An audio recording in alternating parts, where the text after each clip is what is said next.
Hello everyone, Miguel here from Unique Web Designer, and in this video we are going to discuss website maintenance.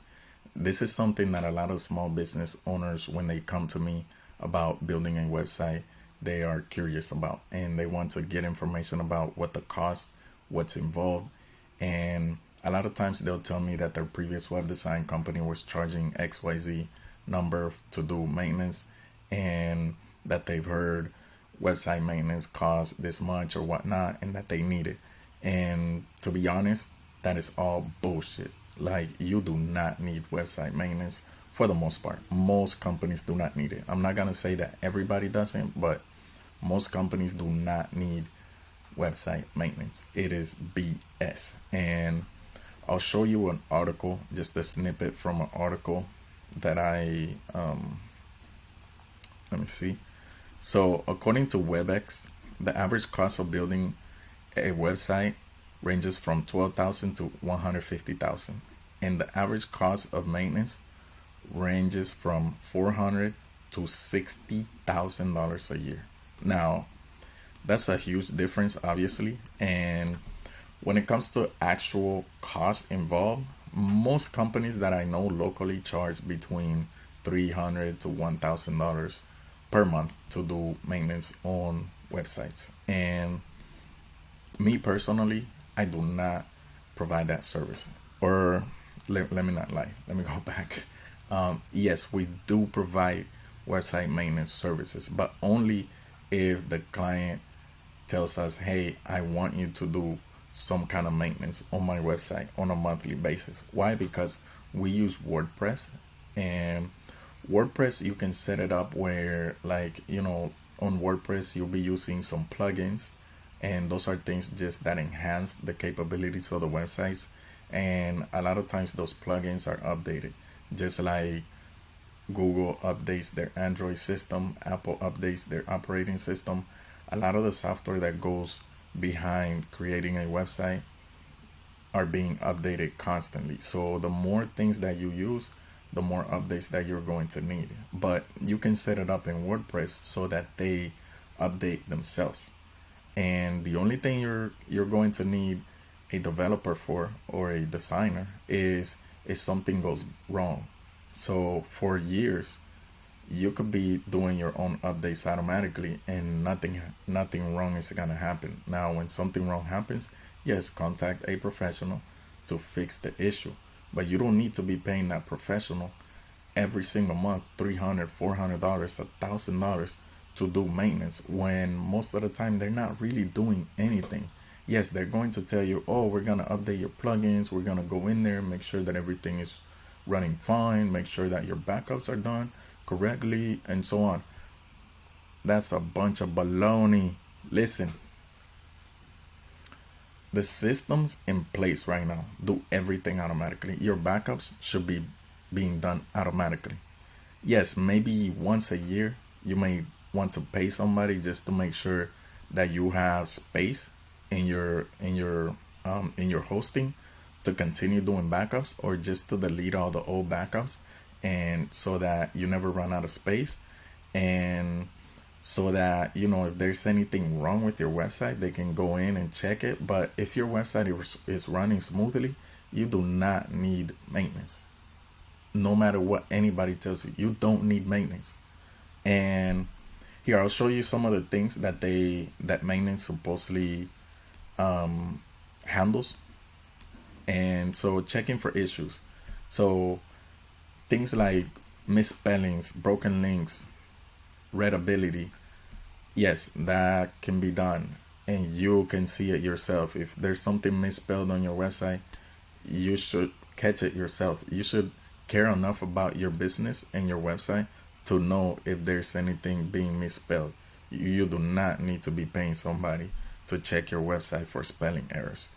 Other things that they check, so fixing broken links. Broken links is basically whenever you point something outside of your website. So kind of like if you wrote an article and you're pointing to a Wikipedia article as a reference, if that Wikipedia page goes away, then that's a broken link. Why? Because whenever you click on that link, it's just gonna give you like a 404 error, In other words, that page doesn't exist. And that'll happen every now and then because people change their websites or whatnot.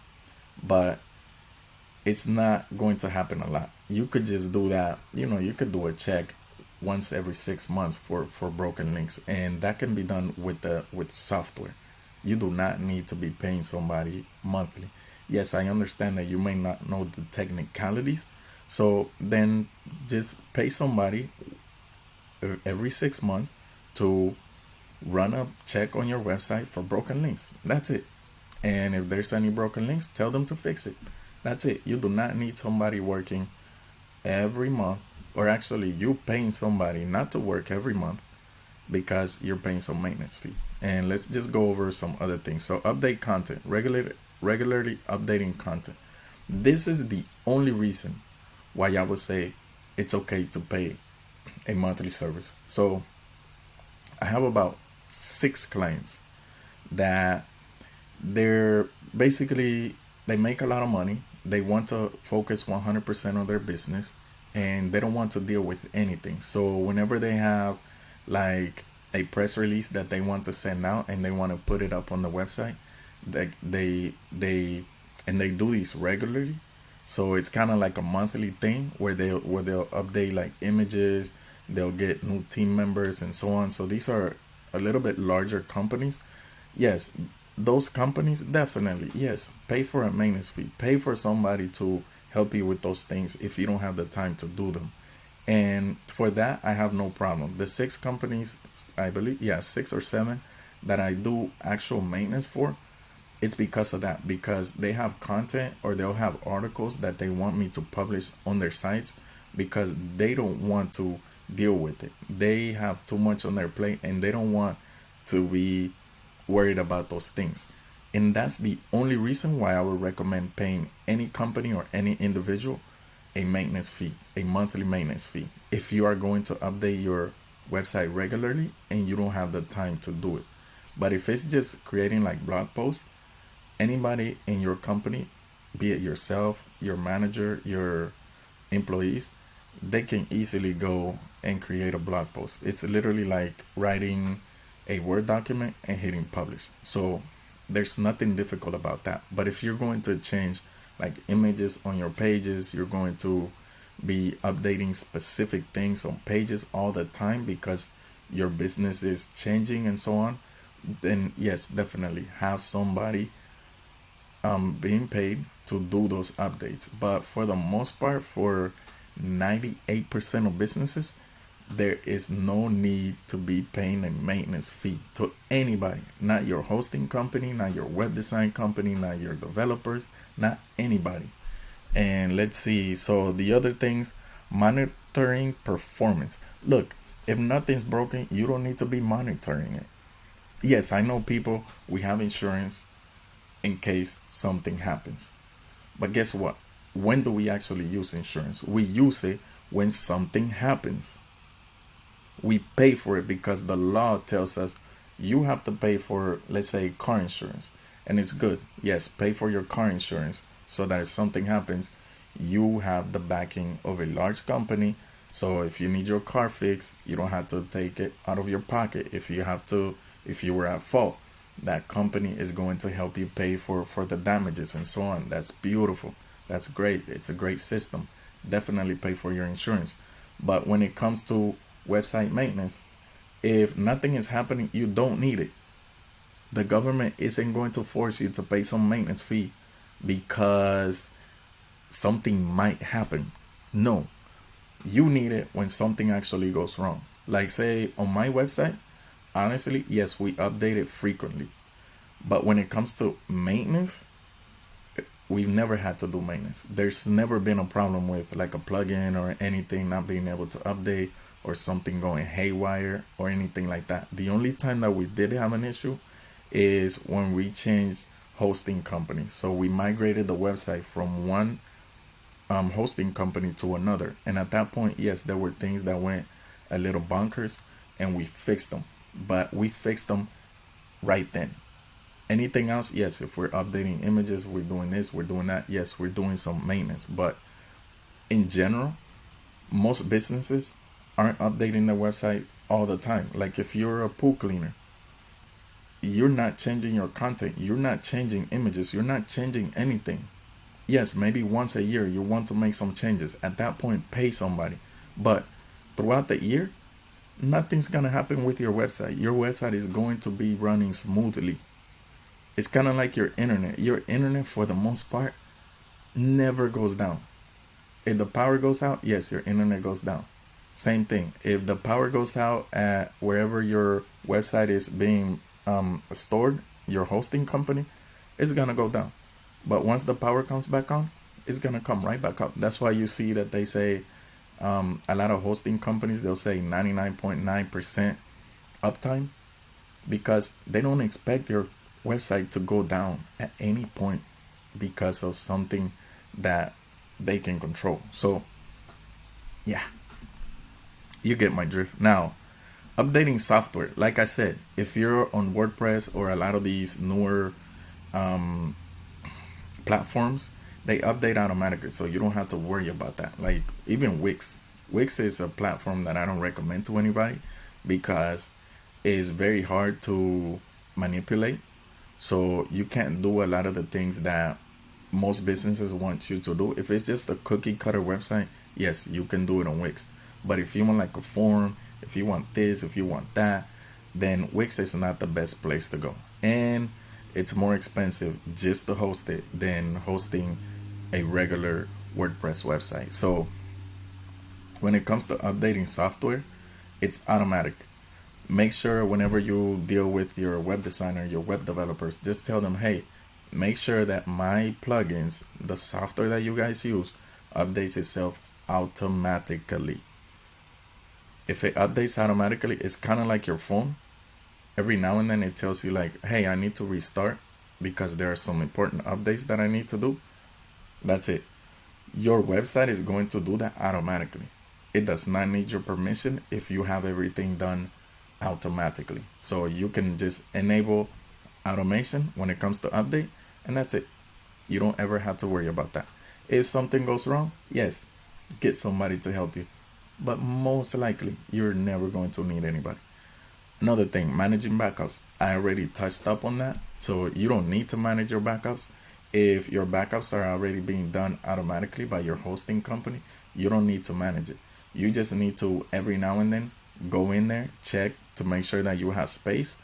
So because what happens is whenever you're doing backups, it's backing it up to whatever space you have available. So if you have, let's say, 20 gig and your website is, say, let's say that it's a 1 gigabyte website, so you're gonna be able to back up that website 20 times.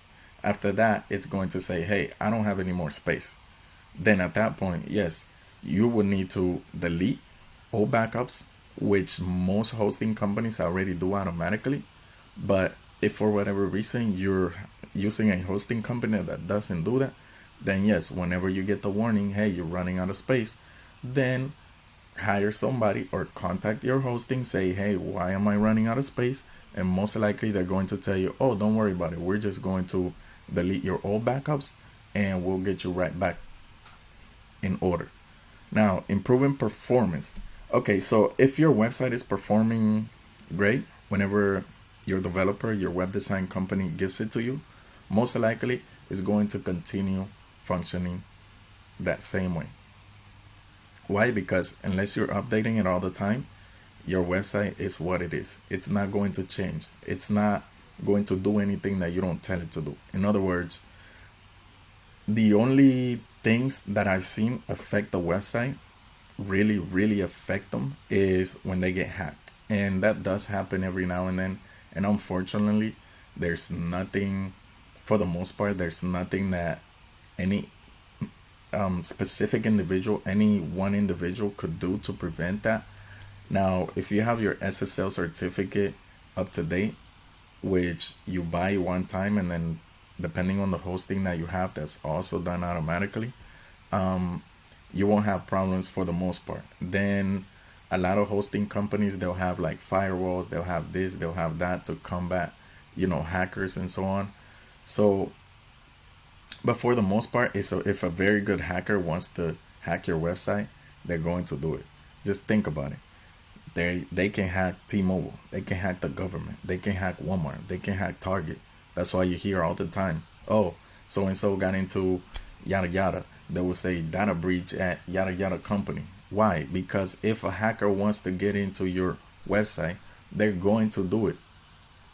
They're going to do it. There's nothing you can do about that. Now, once it happens, hire somebody to take care of the problem. There's nothing you can do to prevent a hacker that's good from getting to your website. It's kind of like a thief. If a thief wants to go into your house, yes, you can have an alarm, but if it's a good thief, they'll know how to turn off your alarm or how to avoid the alarm going off. Why? Because they've done it enough time that they know what to do to prevent alarms from going off, how to turn off the alarm, and so on. So that's basically what a hacker is doing. If they want to get access to your website, they're going to go through all the little bells and whistles that are preventing normal people from getting to your website, and they're gonna get through it because they're professionals and they're gonna get whatever they need. Most hackers do not care about your website.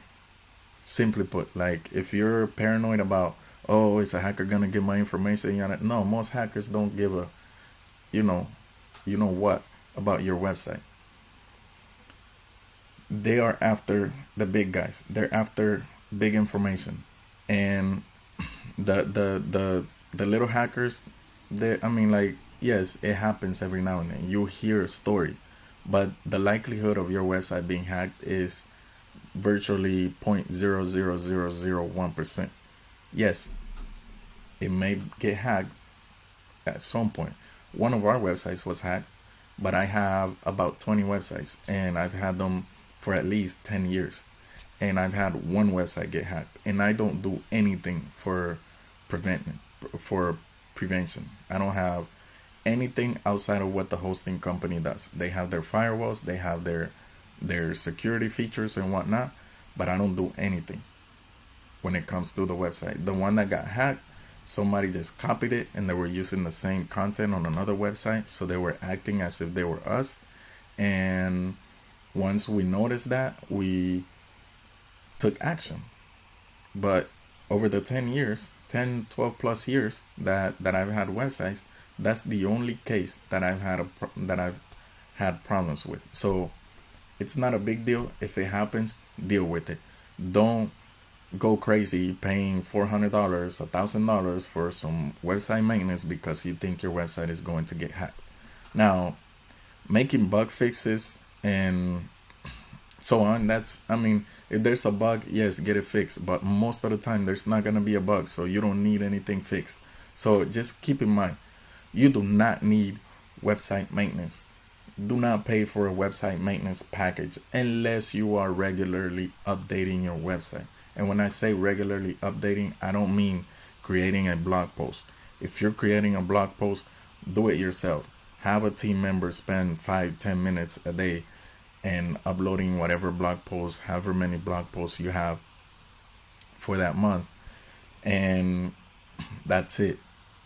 Beyond that, yes, if you're going to, like, let's say if you hire a lot of people and you have a members only section, then yes, you pay somebody a maintenance fee so that they can do those kind of updates. If you're the type that has like a news page that's not like a blog, then you can either have your web design company set it up so that you can update that page yourself, kind of like just adding a blog post, or you can pay that company to do the maintenance. Yes, in those cases, definitely pay for a maintenance fee. But outside of that, no. If you're a small service-based business, like, an electrician, a pool company, a plumber, a accountant, a life coach, anybody. If you're a small business, don't pay for maintenance. Just don't do it. If you're paying for maintenance right now, stop paying and you tell me what the difference was. You tell me what happened. Like, what was the difference? Did your website go down? Did your website stop existing? Did your website, like, all of a sudden go kaboom? Probably not.